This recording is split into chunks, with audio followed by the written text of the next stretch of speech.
magtatrabaho ako 30 years, tapos 1% ang production ko. Pwede na ako magpakatan, ibigay yan sa'yo. Tapos nagre-reklamo ka pa na stop daw muna. Ano yan? Word ng chemical fertilizer, nanggigigil ako dun eh. Ibigay yan sa'yo. Tapos nagre-reklamo ka pa na stop daw muna. Ano yan? Ba't nyo ini-stop? Temporary lang yung importation natin ng chemical fertilizer.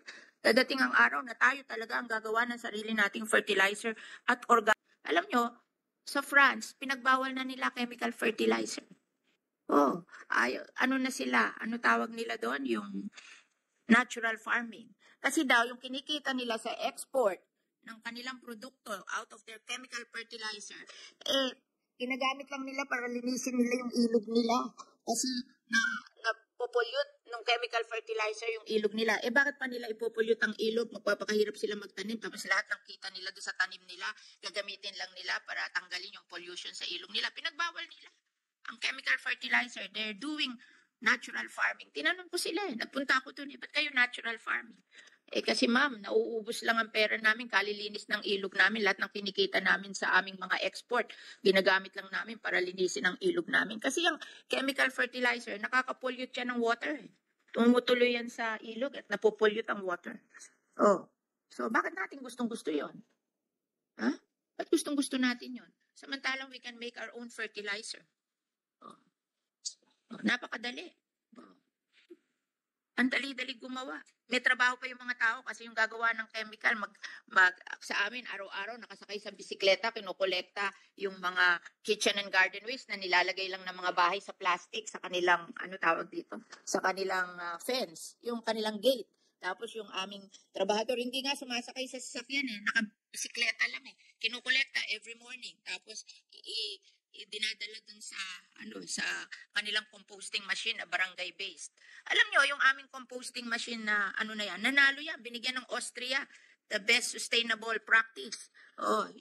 At pinapunta ako sa Singapore at pinag-speech ako dun sa kanilang mga bisita all over the world sa Singapore tungkol sa ating pangungulekta ng kitchen waste na kinocompose natin sa composting machine.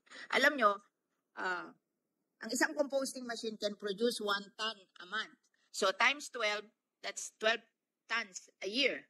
Times 60, that's 720,000 pesos a year nakita. Ang isang composting machine is only 800,000 pesos. So payback period is 1 year.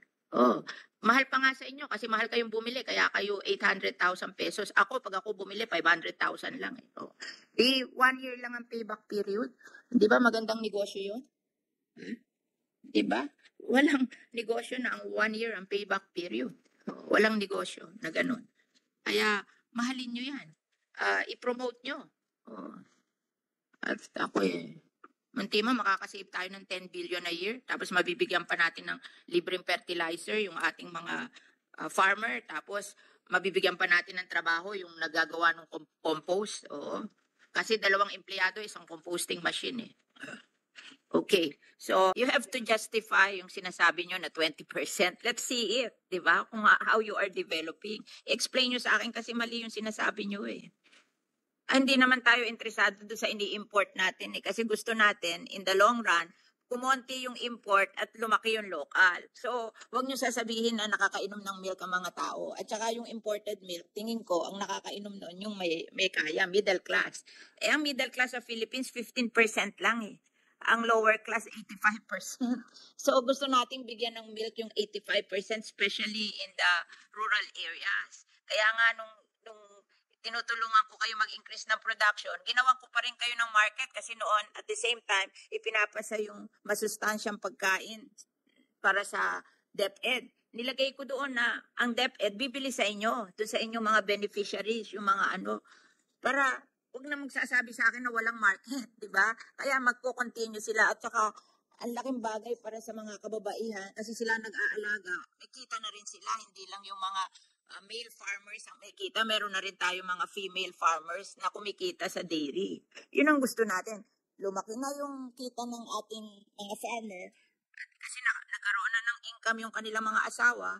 Tapos, nakainom ng gatas yung mga bata natin sa probinsya kasi may production na tayo ng milk sa probinsya at mabawasan naman yung importation natin ng milk na 99%. Sobra naman yun. nasa shock ako doon sa 99% eh. Kaya kayo tinutulungan ko. Ayaw naman kayong mag-cooperate. Ba't ayaw nyo mag-cooperate? Eh, tinutulungan nga kayo na. Kasi syempre, pag sinabi 30 years kayo, tapos 1% ang production yun, di ba? Kahiya-hiya yun. Ako, magtatrabaho ko 30 years, tapos 1% ang production ko. Eh, pwede na ako magpakamatay. Wala akong saysay. Diba? Ano ba yun? Sus Maria Jose. Ayusin niyo yung projection nyo. At saka huwag mo sabihin sa akin na dahil pinamigay nyo, hindi nyo alam ang mangyayari doon sa pinamigay nyo. That's your job. That's your job to monitor.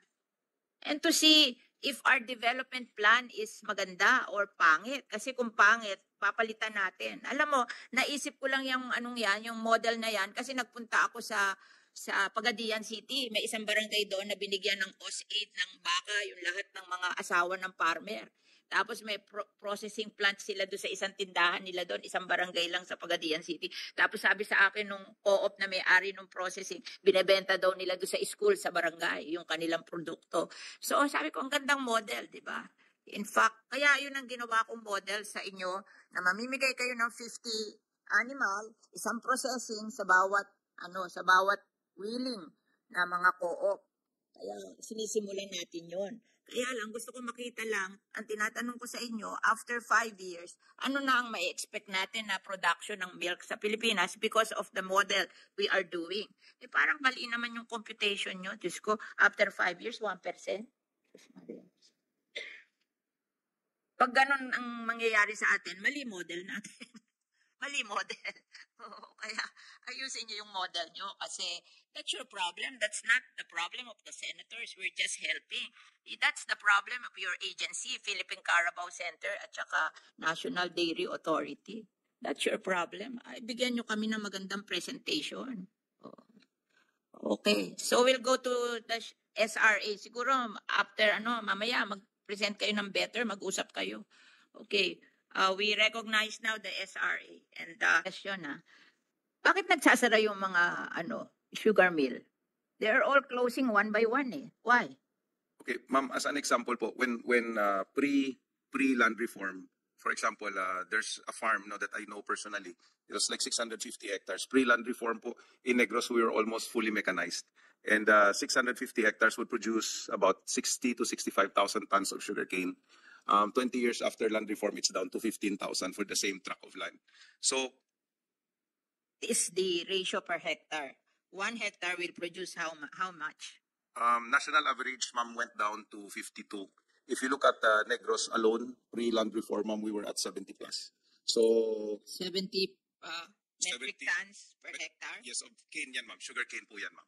That's about 150 bags per hectare po, more or less. And then, now we're at 52 tons times 1.7. It's about 100. Sandali, ma'am. Excuse. It's about 88. We're down to about 88 bags, close to half of what we So 35 metric tons per hectare?